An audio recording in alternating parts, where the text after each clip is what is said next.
السلام علیکم ورحمۃ اللہ وبرکاتہ۔ آج ہم بات کریں گے ایسے شخص سے متعلق جس کو قرآن کا کچھ بھی حصہ یاد نہ ہو۔ ایسا شخص وہ بھی ہو سکتا ہے جو ابھی اسلام میں داخل ہوا ہو۔ تو ایسا شخص نماز کس طریقے سے ادا کرے گا، کیونکہ نماز تو اسی وقت اس کے اوپر فرض ہو گئی۔ تو وہ جو فزیکل اسٹرکچر ہے، یعنی کہ تشہد، رکوع، سجدے، تشہد میں بیٹھنا، رفع یدین کرنا، سلام پھیرنا، وہ اسی طریقے سے ہوگا۔ اس دوران وہ پڑھے گا کیا نماز میں؟ وہ کلمات اللہ کے رسول صلی اللہ علیہ وسلم نے فرمائے ہیں، وہ سن لیں آپ۔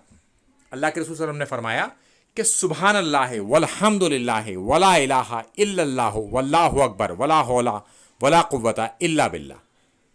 وہ یہ کلمات ہر جگہ پڑھے گا نماز میں۔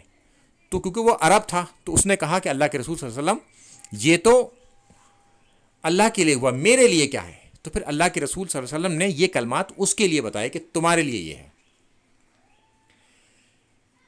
اللہم ارحمنی و آفنی و اہدنی و ارزقنی۔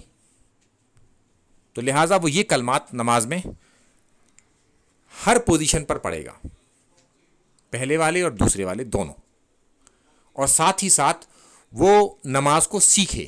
ایسا نہ ہو کہ پھر وہ نماز ہی نہ سیکھے، یہی پڑھتا رہے۔